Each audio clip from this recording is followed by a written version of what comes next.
Hi, good morning, everyone. All right, so it's time we begin the session. Thank you all for joining, and thank you so much, LinkedIn Local NIT Jalandhar chapter, for organizing this on such a short notice. I think you guys did a fantastic job. Um, Let me just introduce myself a little and what this session is going to be all about. Well, a few days ago, I just wrote a small piece of text on LinkedIn and other social media about how, this current economic crisis can be really, really daunting for a lot of recent graduates and a lot of college students who were thinking of a bright, immediate career option, but now because of COVID-19, everything seems a little dim. Um, what I wrote was that these crises, these they do come again and again in human history. And I, for one, we went through a similar crisis in 2009 because of the 2008 subprime crisis in the US, which quickly went over to the rest of the world. So based on that, I think it's a good discussion that we can have today regarding what we can do when the crisis is happening. We are in the middle of it, and how we can make decisions which can help us take it further. Now, so before we begin the presentation and the webinar, I would just like to do a hygiene check. I think the team has already sent all of you an email regarding keeping your microphones and your cameras off. If you have any questions, please write them on the LinkedIn comments and we will get back to you. Also, please refrain from chatting with each other on this particular platform. If you want to chat, you can use your own platforms. And my personal request would be that because it's a webinar, so things tend to go a little fast. It will be great if you can just note down your queries because I will try and keep the information to a minimum. But then knowing myself, I'm just trying to give you a fair warning in the beginning. I sometimes tend to go a little passionate about my presentations and just keep talking. So please let me know if there is any issue regarding the voice or the video. You can write about that in the chat so that the team can look over it for you. You can always join back the conversation if you kind of missed it, or if your internet or your network was not proper. Okay, so oh yes, one more thing. So this is my home. I am in Jalandhar in Punjab, India. And if you hear some police sirens going by in the background, or we have a lot of stray dogs in the streets here, and suddenly they've realized, well, there are no more humans on the street, so it's completely theirs. So if you hear them barking, please don't be alarmed. It's completely natural. It's completely normal for us now. All right, let's begin. So I've prepared a small presentation.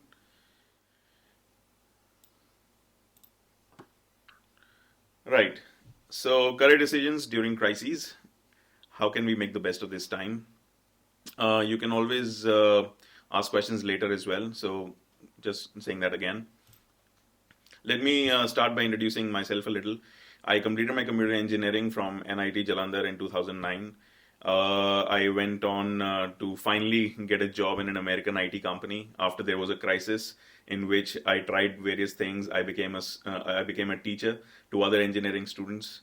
Then I joined a small internship in Bangalore, which did not pay me any money, and I had to share a flat with 8 other people. But it was an amazing experience. Opened my eyes a lot about what the world can offer just beyond, your regular IT job. Then, after working 2.5 years in the IT industry, I realized that there is something wrong with our decision making, and that is something we need to, talk about. And then that's when I decided to join a startup which used to help or guide high school students in India to make better career decisions. I completed my master's in psychology side by side. After that, I became a freelancer because I wanted to absorb more and more about education. 2016, I went to Denmark to work with the university over there. 2017, I started my own company called the Happy Career Project. It's a career consultancy. And then 2019, I was in Japan. I worked on a project for the United Nations SDGs, which is a sustainability based project. And 2020, well, here we are. What I'm trying to show you is that I've done quite a few things, and when you want to do a lot of things, you need to take decisions which will help those, which will help you get those outcomes or results. So it cannot be a regular or it cannot be the same career graph for everyone. And that is what you need to understand, that everyone is different. And that is why our career decisions need to be very unique, because we are all unique. Now, I know all of you know everything about COVID-19. Just to give you some more insight about the Indian scenario right now, the financial, real estate, and professional services, they are down, they are shrinking by 17%. That's where most of the engineering people will get their jobs. And manufacturing is shrinking around 6% in this particular quarter, April to June, where most of your other jobs were there. The unemployment rate is at all-time high in India. It was already very high before the crisis, but now it's just become catastrophic. It's around 26% overall. And apart from that, even a lot of other Indians who are already there in professional services, who are already there in engineering jobs and corporate jobs and working for big companies in big cities, they have reported a decrease in their income because companies have decided to cut pay, and a lot of them are living on their savings as well. So they've reported almost a 40% dip in their savings. Now, what does it mean? It means this, boss. It means that your current job offer or the current job that you had, well, it's in trouble, and you have to work really hard to, be sure that it doesn't go away, or you have a backup option. The other part is, because there is huge unemployment, so for every job in the market, there will be a huge rush. People who are overqualified will be asking for to get that particular job. So the competition for every job is going to be more. And finally, there is very little money left with you. You probably have to, take a lot of money from your relatives and other savings that you had. So what do we do in this scenario? It is such a dismal scenario, right? Well, what happened in 2008 for a lot of people, especially in the West, especially in the US and European economies, was a very similar scenario. In fact, we keep on reading about a lot of sad stories about people losing jobs and houses and cars, etc. Now, if we compare 2008, the 2008 crisis with the current crisis, it will be a false comparison because it's not the same. In financial terms, 2008 was an endogenous crisis and COVID-19 is an exogenous. Basically, it means that COVID-19 is a crisis the financial industry was not prepared for because it's an external threat. Just like what if an asteroid hit the Earth? That is also an external threat. But there are a few similarities, and that is what we need to focus on, and that is where our decision making comes into place. There is a lot of uncertainty. There is a collapse of financial systems. A lot of reactions are going to happen. They are already happening. For example, the government of India recently passed a bill where any country which shares a border with India, their investments into the Indian market needs to go through the government so that the government can ascertain whether the investment is good for India or bad for India. There is huge job loss. Some sectors were hit that time. Finance was terribly hit. Now it's finance, tourism, entertainment, and a lot of other sectors. Another important factor is there are very few international opportunities. Even then, because most of the international opportunities came from the Western world, now it's very few because the countries are closing and sealing their borders because of the disease. But even then, there are some sectors which grow a lot. In 2008, in India, there was a sector which grew by 40% year on year, and that was the CCTV market. So people were still buying CCTVs. They were still putting up a lot of cameras in their offices and in their homes to protect themselves. Now, in today's crisis, we know that the IT industry is undergoing a rapid change. Some of the sectors are, really falling behind, but most of them are growing really hectically. In fact, the very platform that we're using, the Google Hangouts platform, it has never had more viewers or more users ever before. Similarly, the education sector is growing. Education sector in the online market is growing like crazy. So there are some sectors which always grow even during crises, and we need to think about which sectors they are and probably focus on that. Now, before the crisis also, the market was something like this. sorry, just a second. There were multiple skills needed. If you go to an employer, they wanted you to have a lot of skills. At the same time, they wanted you to have something special as well. They would say, okay, we know that you have all these things, but we also wanted a very specific skill. They would prefer work experience even though you were a fresher, which doesn't make sense. Now, sorry. So conventional education at that time made very little sense because the university education doesn't give you all these things. The situation was very complex, it's volatile, it's uncertain, it's ambiguous, you don't understand where it goes. And that is called something called VUCA. But you know what? I have a better term for it now. It's called COVID-19. Whatever is happening around you is because of COVID-19, right? So what will the future of jobs? The future of jobs will be basically digitization. Now, these are the statistics before the crisis. By 2040, 50% of all work was going to be automated. Basically means if you're not going digital, if you're not using computer technology to be able to transform your business or transform your job or your skill set, you're lagging behind. A lot of sectors, including healthcare, retail, and education, they are just not digitized yet. And all these sectors are now being forced to digitize because of the COVID-19 crisis. And all of the companies which were digitizing unevenly, some would invest a lot of money in it, some would not invest money in it. Now all of them are investing a lot of money in digitizing themselves, and you need to be part of that wave, right? So which area should you grow in? The first area that you need to grow in and you need to keep in your mind is, I have to go digital. You need to use technology. There is no way around it. The other aspect is go human. So when most of the work is going to be done by machines, from agriculture to manufacturing to answering calls for on your telecom queries or your bank queries, there are machines which are answering your calls now. There is still an aspect of the economy which only depends on human beings. Something like healthcare, where a lot of counseling is needed. Something like education, where you need to interact with the child one-on-one. So you can go human, completely go human, go in that particular direction where human interference is required. Or the best is you can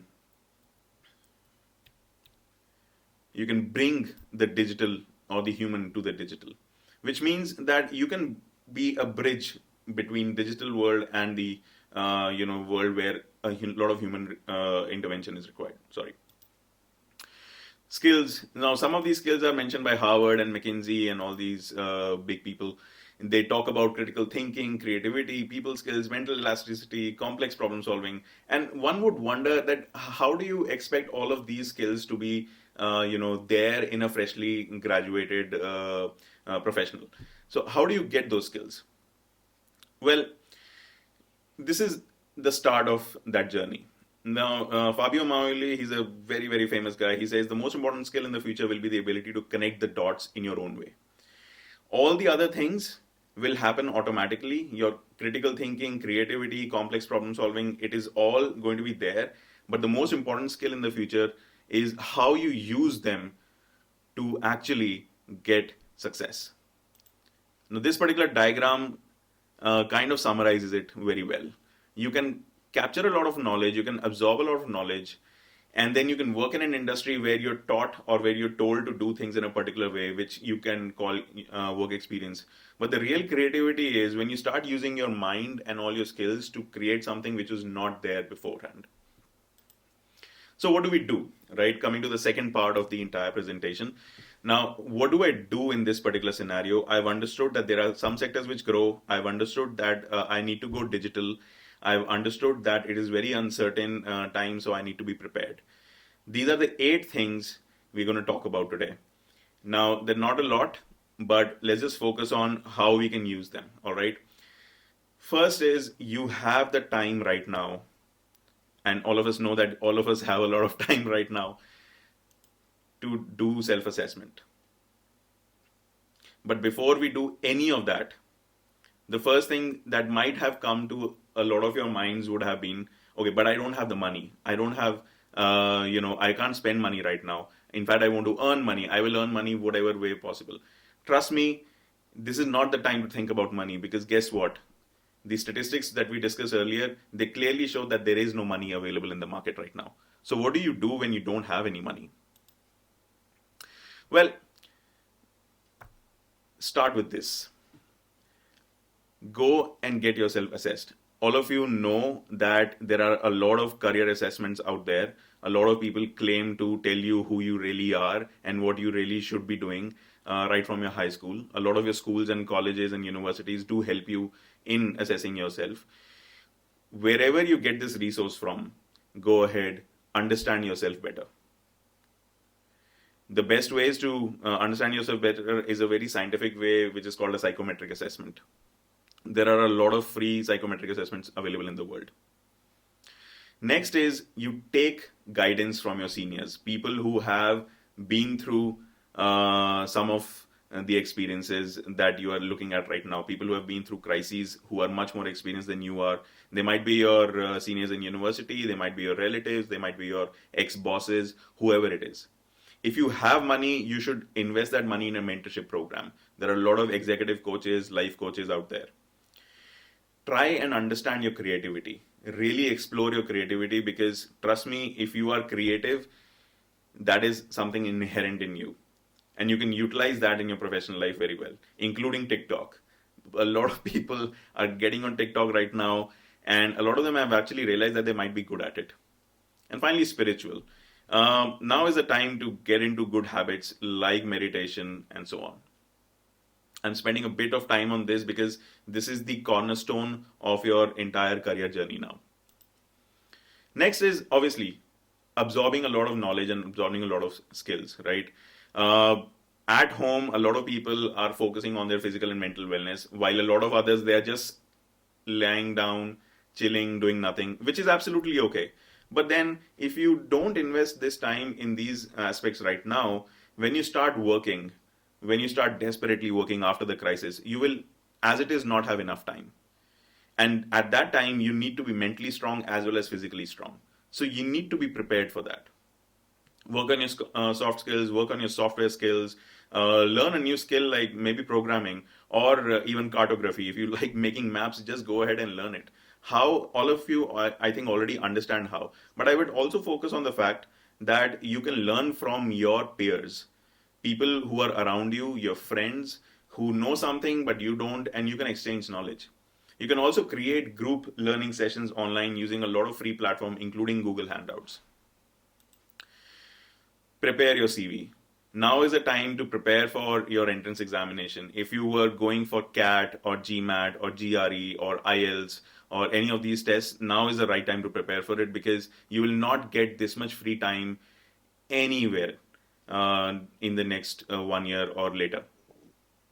Now is the time to become an expert in your interests. If you love cricket, if you love football, now is the time to read everything about it. Because once you read everything about it, it is easier to impress a university or an interviewer who's going to take your interview. All right. And coming to very important aspect, learn a completely new skill, which is language. Now is the time to understand why languages are important, because most of the world will be interacting online and they will be struggling with it. Also, research shows that if you learn a new language, your mind actually, it's like exercise for your mind. If you consider your brain as a muscle, then learning a new language is like going to the gym 3 times a week. Sorry. Internships and apprenticeships. So whatever you considered, mythical about remote internships, well, all of that is nullified now, because every internship out there in the market is now remote internship. Nobody is going to offices. Try and get an internship. Even if you don't require one as per your university standards or your academic needs, go and get an internship. It might be technical, related to engineering, related to drawing, related to making music, related to architecture, related to anything.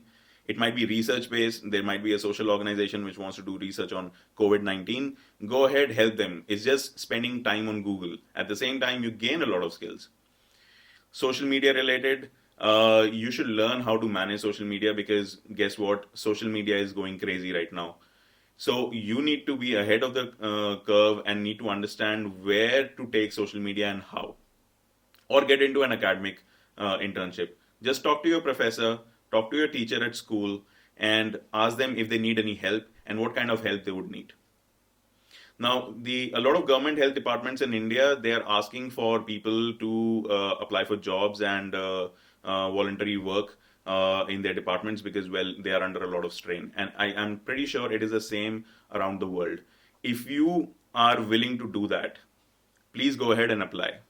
The learning on the field today, obviously be safe, but the learning on the field today is going to be unmatched for the years to come. Now, entrepreneurship creation. So this is my friend. His name is Shobit. He works in the biggest auto company in India, which is Maruti Suzuki. And he was given, and he cannot leave the factory because he's an essential worker. He manages the power plant of the factory, so he has to be there. Otherwise, the entire power plant will go boom. Now, he has a lot of free time on his hands, and he realized that there is, in a country like India, there is a deep need for, a sanitation system where you don't have to touch it, right? So in his office, during working hours, he just spent some time because he's an engineer, so he could come up with this. It's a very doable solution. It's his own design. And I'm sure a lot of you have seen Facebook videos of, a lot of rural kids in Africa and India having something similar. They've made something similar with the help of tree branches and so on. But he's actually materialized it. Now, why I'm showing this to you is because this is the work of a person who was not going to work on it, but saw a problem and wanted to find a solution for it, and then ultimately found a solution during his working hours. Developing countries like India and a lot of other countries around the world, we are not as, let's say, vast in the retail space as Western countries are, plainly because we don't have the need or the spending capacity. But if you see a problem, if you see something, if you see the option of making a small machine or a small device which can help or which can ease the lives of a lot of people, go ahead and make it. Or if you've seen something abroad in some other country and you found, oh wow, that is such a nice device, that is something we need in our country as well. Well, you should try and make that here, and you should try and figure out the manufacturing and so on and so forth. Trust me, to make something like this, it doesn't require a lot of money. But yes, if you make a very successful prototype, you can attract a lot of attention, you can attract a lot of investments, because hey, even if you don't have money, there are a lot of investors out there who have a lot of money and who are looking for opportunities like this to invest in. All right. So I just wanted to motivate you regarding this, that even with the stuff at home, you can create a lot of things. Teaching is the simplest. That's what I did when my job offer was suddenly, moved indefinitely. And they were saying, okay, you were supposed to join in June, but now we will let you know when you can join. I had nowhere to go. I had no money in my pocket, and I wanted to earn money. I did not want to be dependent on my parents. So what did I do? I went ahead and became a teacher. There are a lot of free platforms now. Urban Pro, Vedantu is the latest one in India, which offers you to become a teacher and offers you to market yourself over there. You become an expert in teaching. And all of us, I think a lot of people who are from India on this particular webinar, they understand how much a teacher can earn. So their packages are as good as, amazing packages which MBAs get in India. So if you become a really good teacher, your career is already set. And as I said in the beginning of the entire webinar, that teaching, online education, EdTech is one of those spaces which is growing like crazy even during the crisis, because it is the need of the hour. This is the new normal. Parents and students and teachers have accepted the fact that they're going to teach and they're going to learn while sitting at their home, looking at a computer screen, not at a human. You need to take advantage of that if you're passionate about teaching. Now, this is an impact. This is actually a sector which I really wanted to talk about, because this is something I'm also working on currently. Uh, these are called social impact projects, and they are the new paradigm. They are the new sector which are going to grow. They are already growing. All of you have heard about Bill and Melinda Gates Foundation. It was founded by Bill Gates, I think, in 1999 or 2000, or during that time. Now, recently, we all know that Donald Trump decided to, cut funding for WHO. Well, guess who stepped in? The Bill and Melinda Gates Foundation stepped in, along with a lot of other countries. They wanted to fund WHO.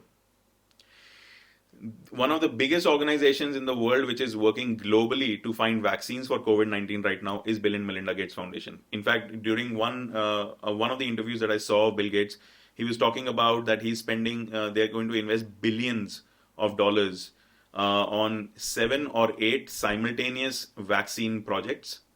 They are building factories or building capacity to manufacture those vaccines.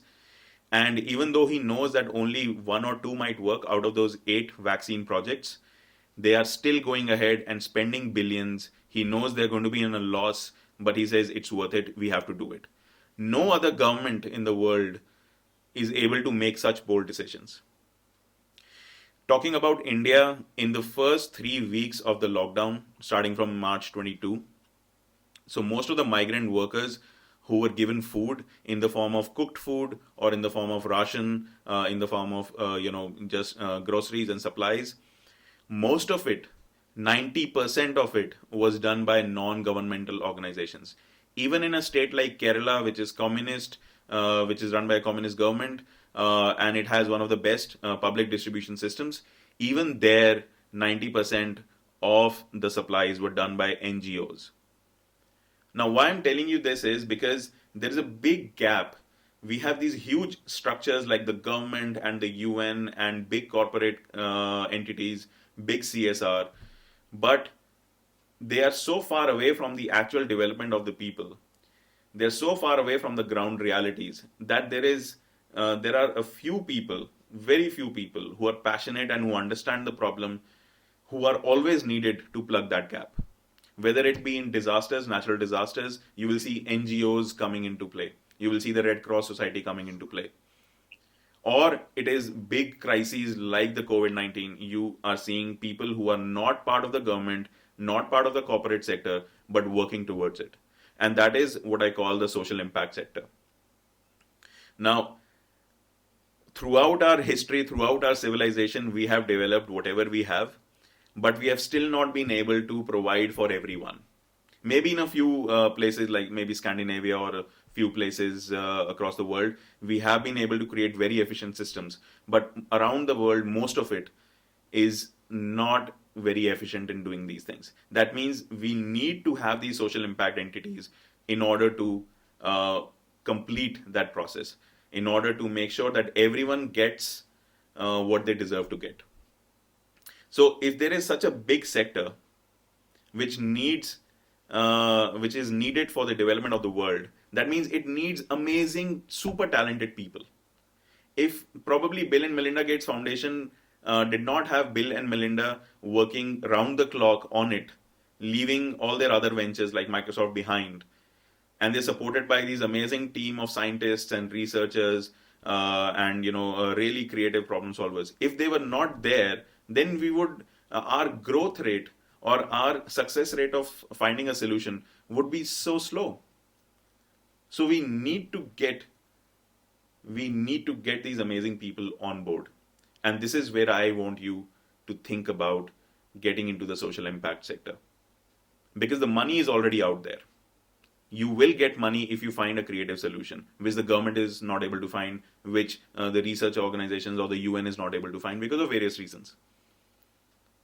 So one of the ways you can actually become or do that is if you're in college or last year of your college or just graduated from college, what you can do is you can research about the Sustainable Development Goals of the United Nations.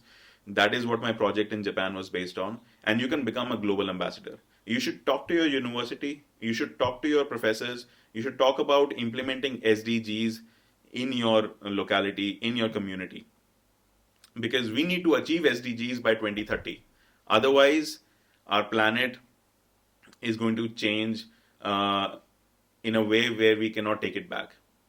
We've all seen the effects of less pollution. We all know that our planet is a paradise and we deserve to live in a paradise along with animals. They deserve their share of the planet as well. We can work towards getting that done. Another aspect is not only the United Nations, but a lot of organizations around the world, including the organization that I joined in Japan. It's called the Awaji Youth Federation. They're available out there. They're inviting people like you, smart people who want to do something about the planet.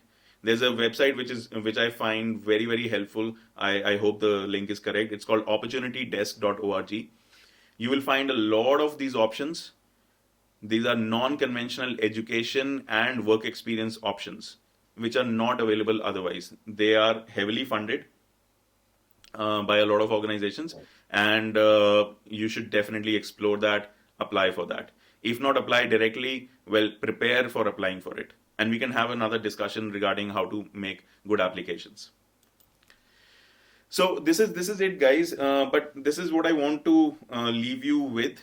See, always be ready, because we don't know whether the lockdown is going to open in the first week of May or it might open in the last week of September. We really don't know.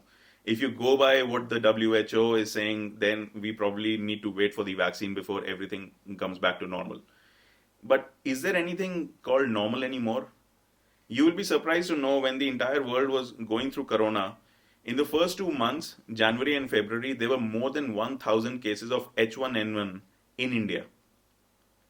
So H1N1, which was a disease which came into the picture a few years back, and we all thought, oh, it's gone now. Well, it hasn't really gone away. We're still getting the cases. So Corona is never really going to go away, right? And all of these researchers, all of these scientists, if you've seen movies like Contagion, or if you've heard Bill Gates talking on TEDx, if you've heard Obama talking about a pandemic, then you know about the fact that there will be more pandemics in the future. We can never really be prepared. There will be earthquakes, there will be tsunamis, there will be floods, there will be hurricanes. So what do? The only thing we can do is be prepared. Be ready to showcase the knowledge that we have absorbed. But if we have not absorbed any knowledge, if we do not work towards getting more information and making ourselves better, well, then the recruiter will have other people to hire. Because guess what? When you go out there in the market, when everything becomes normal and you want to get a job, they will still ask for a better person. They will not ask for a person who just graduated from college. They want to know what you did during the crisis. If you had time and if you were safe. Always be ready. So if you think you have a lot of free time on your hands, I don't think you have time at all. If you've not learned a foreign language, if you've not improved your skills in software, if you do not understand how online classrooms can work, by the way, Google has an amazing app called Classroom, then you are lagging behind. So that's it, guys. That's what I wanted to share with you, and hope it was beneficial for you guys. Now, what I would like to do is, I think we still have a lot of time left, and that's what I wanted to have a very open discussion with you.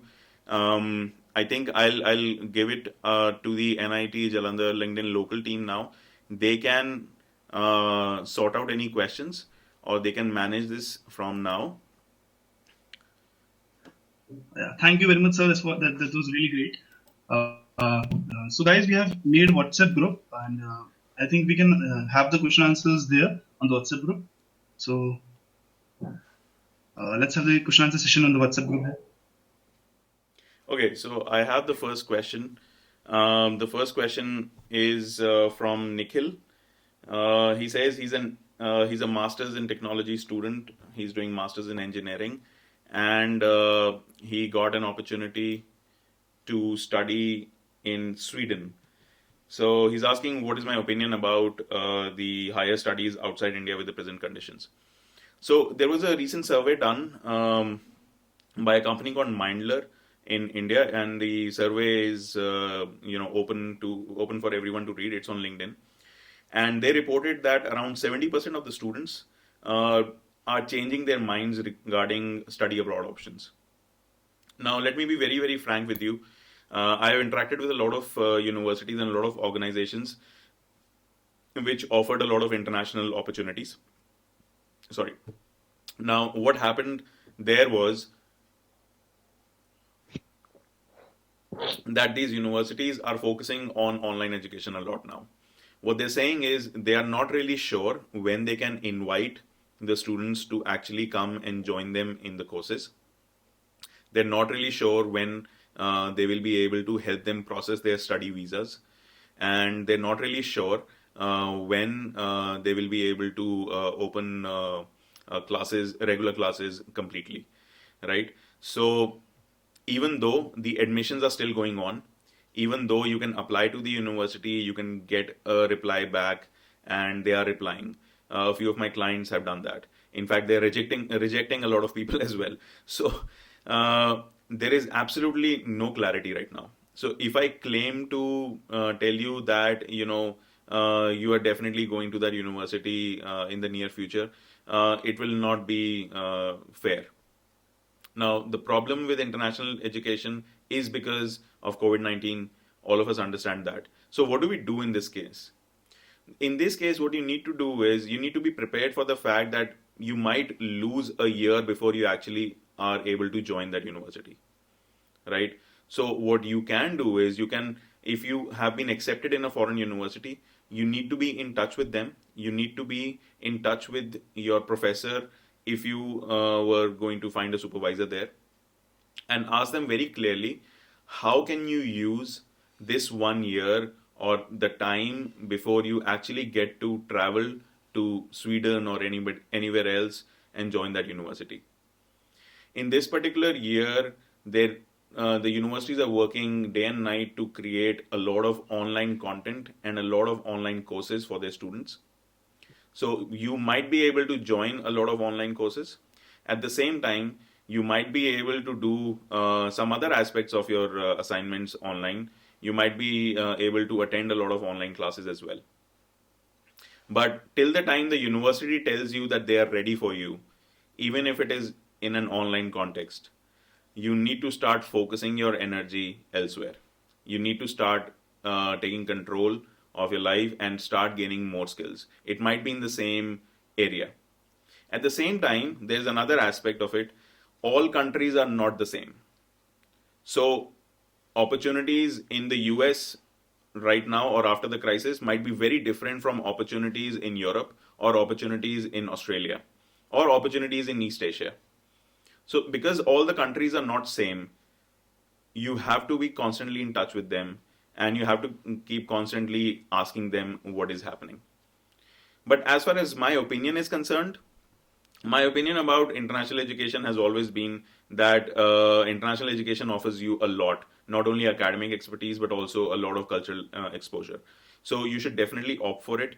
But if it is based on a timeline that, okay, now after college I was going to go to Sweden to do my masters or PhD, and then after 5 years I get my PhD and then I go for a job, all that timeline is moved now. So you might need to reconsider the fact that if you want to get to a particular place in your career, for example, if you want to achieve a particular level of skill set, you should start working on that skill set right now. Don't wait for the brand of the degree of the university. All right. If you are really going to go and study over there, you should start your research right now. You should start your curriculum right now. Don't wait for the university to approach you and tell you, okay, now it is safe, please come and join us. All right.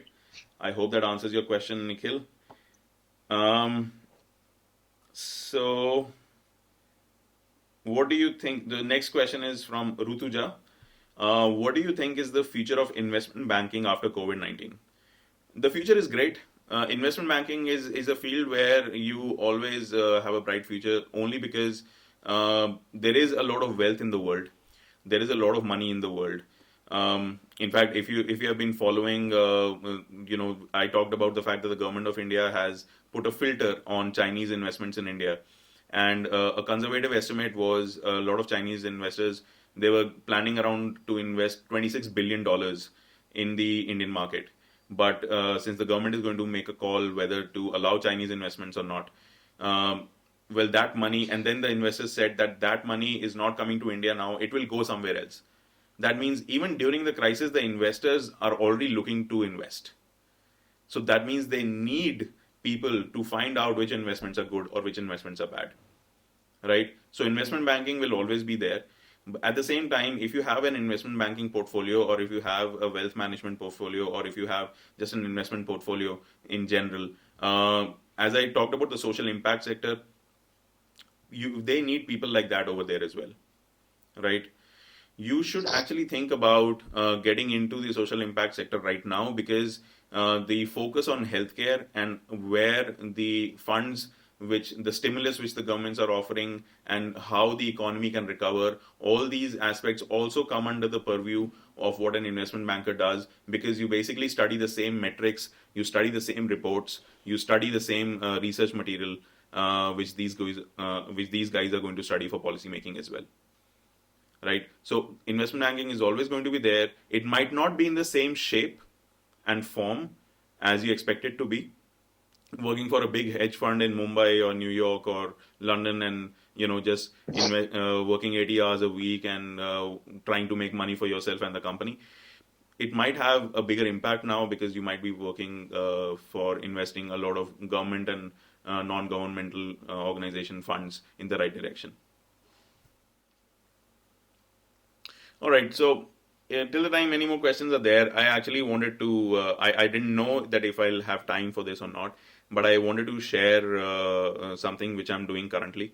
So after the crisis hit, I was going to go to Delhi to work, but apparently nobody can move anywhere now, and I'm at home, and I don't think in the next near future, for the next 3 months also, I will be able to move to Delhi and resume my projects over there. So what I started doing with a bunch of my friends was start working in the social impact sector. I'm trying to launch a non-profit called Universal Native. It is an organization which will work towards the democratization of access to information. I know it's a big mouthful. What we're trying to do is we're trying to bring usable, relevant information to people who don't have them, who don't have that information. So we're currently working on an app which is called Law of the Land, or LOL. And what that app will essentially do is it will tell you all your legal rights in the location that you're in right now. Depending on your citizenship, depending on your age, depending on your domicile, which state you belong to in India or globally. Ultimate vision is to make it global. We want to create an app where you can open the app and see, okay, what are my legal rights? How can I buy land over here? If I am living on rent, what are my rights? What can the rent or the your landlord do or not do, and so on and so forth. Now, this is something we are really passionate about, because we always had to figure out a lot of ways to get this done. Like, where will I get this information? This information is not easily available. And it's not only a case for India, it's also, when I was in Japan, it was a case over there also. We could not find accurate, updated information about, as a foreigner, what you can do or you cannot do in Japan. And there's always this, big ambiguity about information, because there's a language barrier as well. So there is a need for people to get this, because we are all interconnected now. The world is interconnected. So, well, we deserve the access to information.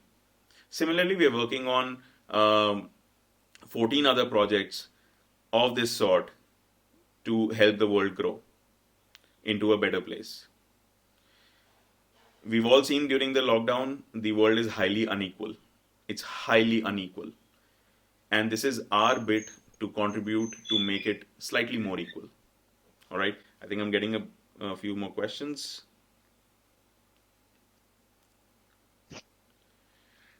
Okay. So that's about it, guys. Thank you so much for joining me today. And I'm sorry I touched my face. Be safe. We will make sure that any of your queries, we will answer them through LinkedIn or email. And thank you so much for joining. Please provide some feedback to us. Write to us in any way for any format you like. We will be posting a video of this on various social media as well, so that you can have this as a recording if you want. And stay safe. We can go through this crisis together, and we will win, because that's what humans do, always. All right.